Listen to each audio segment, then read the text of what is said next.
Teks ulasan tentang menelaah struktur dan kebahasaan teks ulasan. Untuk yang sekarang kita menuju ke bab atau ke sub yang C, yaitu menelaah teks ulasan,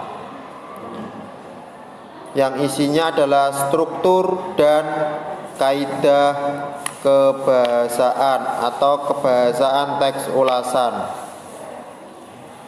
yaitu teks ulasan. Di dalam teks ulasan itu ada yang namanya struktur ya. Strukturnya ada 4, yaitu orientasi. Orientasi itu apa? Orientasi itu pengenalan. Kalau ada orientasi sekolah, orientasi masa sekolah, atau kita disebutnya matsama ya. Kalau adik-adik kita nggak ada matsama, yaitu orientasi.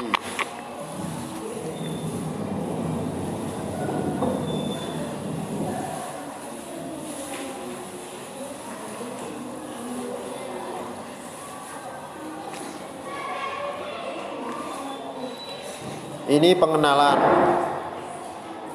Yang kedua, tafsiran. Tafsiran itu berisi gambaran mendetail sebuah karya.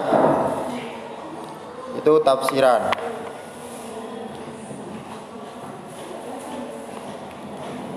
Misalnya keunggulan sebuah karya, terus keunikan, kualitasnya, itu tafsiran. Apa? Gambaran, berisi gambaran mendetail mengenai sebuah karya. Karya di situ ada banyak sekali. Kalau ngomongin karya berarti semua karya ya. Semua karya. Dari karya film, patung, drama, dan lain sebagainya. Yang ketiga ada evaluasi.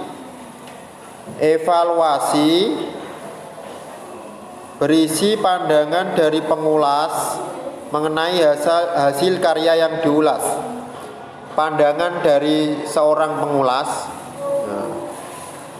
mengenai hasil karya yang diulas. Berarti yang kalian pelajari ini adalah karya yang sudah diulas. Kalau kalian mengulas karya sendiri tidak mampu. 533 halaman kalian baca, kemudian kalian rangkai menjadi satu paragraf atau satu lembar.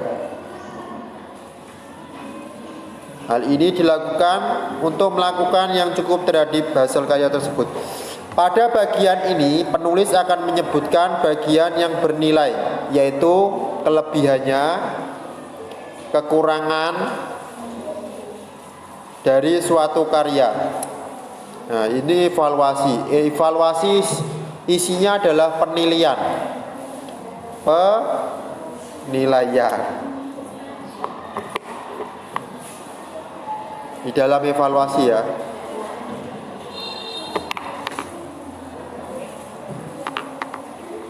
Terus kemudian rangkuman.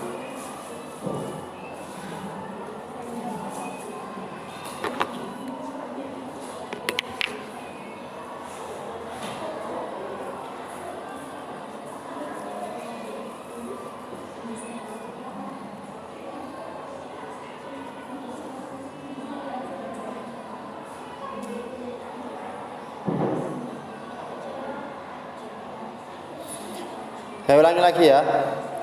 Orientasi itu adalah pengenalan. Tafsiran itu adalah gambaran mendetail dari sebuah karya tersebut. Evaluasi itu adalah penilaian dari sebuah karya yang isinya kekurangan dan kelebihan. Kemudian rangkuman yaitu kesimpulan dari karya tersebut. Adapun kaidah bahasanya yaitu bisa dibaca teks ulasan drama atau film berisi penonjolan terhadap unsur-unsur karya seni yang hendak diulas. Menggunakan kata-kata opini atau persuasif. Itu persuasif ya.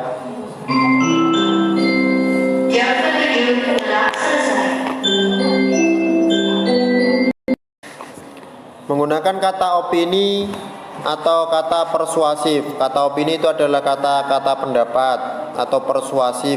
Persuasif kemarin sudah kita pelajari ya, untuk membujuk, merayu dan lain sebagainya. Menggunakan konjungsi internal dan konjungsi eksternal. Ini bisa dicatat. Konjungsi internal adalah menggunakan konjungsi internal dan konjungsi eksternal. Konjungsi internal adalah konjungsi yang menghubungkan argumen. Konjungsi yang menghubungkan argumen atau ide yang terdapat di antara dua klausa simpleks, tulisannya biasa. Konjungsi yang menghubungkan argumen atau ide yang terdapat di antara dua klausa simpleks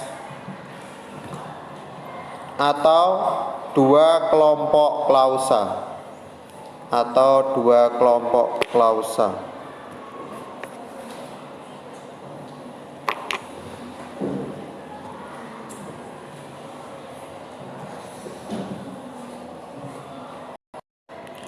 Dan konjungsi ini ada 4 macam, yaitu konjungsi yang pertama adalah penambahan.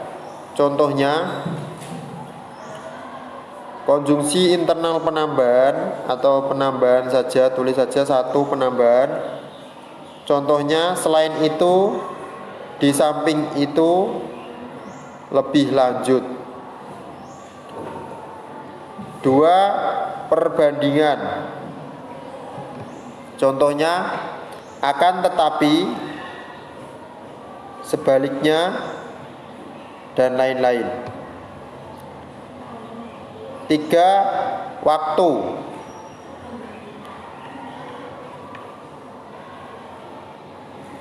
Yang pertama, yang kedua, dan masih banyak lagi tuh. Sampai yang 100, yang 1000, yang berapa. Yang keempat, sebab akibat. Sebagaimana akibatnya, sebabnya, dan lain sebagainya, masih banyak lagi. Sudah?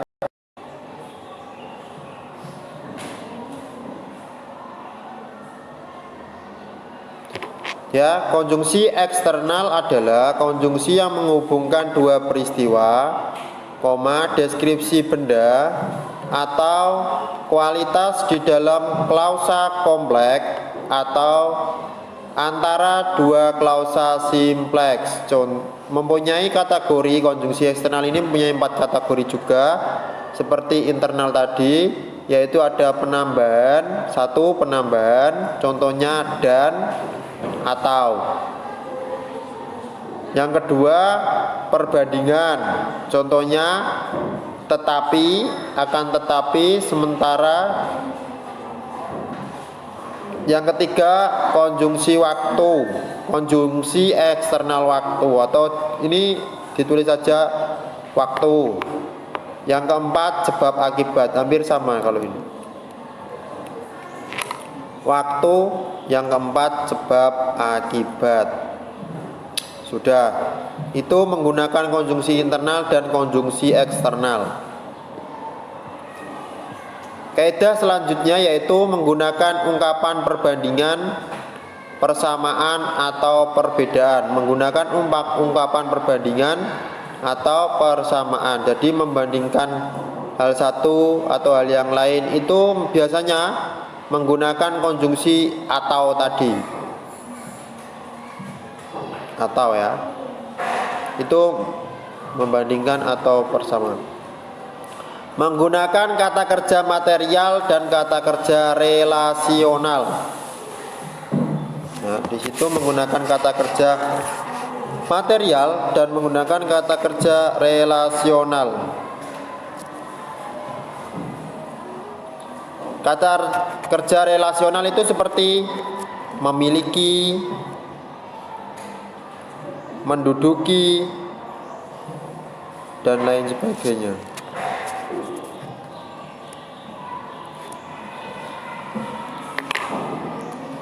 Itu adalah kaidah kebahasaan teks ulasan. Selain kaidah kebahasaan, ada juga ciri kebahasaan. Nah, itu bisa dibaca di halaman 17 ya. Sambil disimak.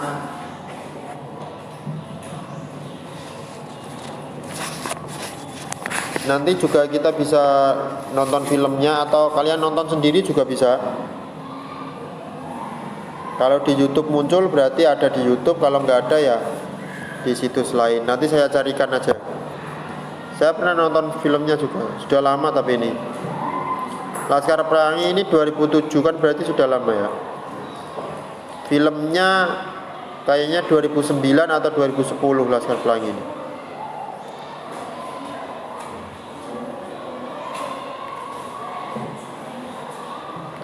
Ya, itulah teks ulasan.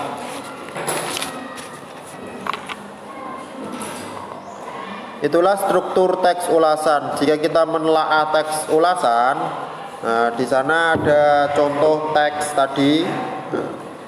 Itu di halaman 17, 18 dan 19. Itu juga disebutkan setiap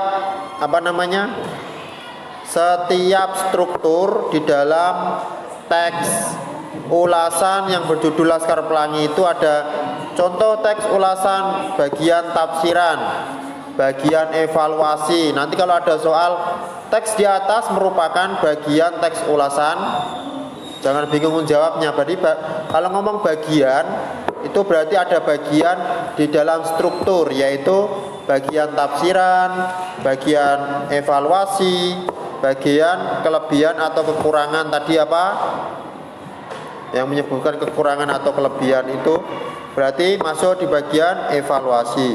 Kemudian yang terakhir adalah rangkuman atau simpulan. Disebut apa di dalam teks ulasan? Rangkuman atau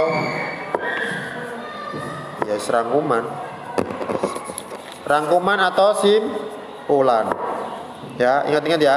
Orientasi itu pengenalan, tafsiran itu bagian terpenting di dalam teks ulasan.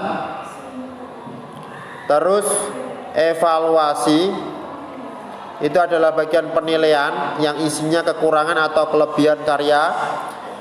Yang terakhir, yang keempat adalah rangkuman yang isinya simpulan. Sering kita ungkapkan bahwa di dalam bahasa Indonesia ini seluruh pelajaran kita yaitu pasti ada unsur dan struktur. Nah, kaidah itu adalah unsur. Unsur itu adalah hal yang terkandung di dalam sebuah teks. Pasti ada di dalamnya. Pasti ada. Kalau struktur itu adalah rangkaiannya, kerangkanya. Begitu ya. Dapat dipahami ya. Untuk kaidah kebahasaan atau unsur. Unsur di dalam sebuah teks. Jangan sampai keliru, struktur sama unsur. Struktur sama unsur. Kalau ada orang ngomong struktur bangunan terdiri dari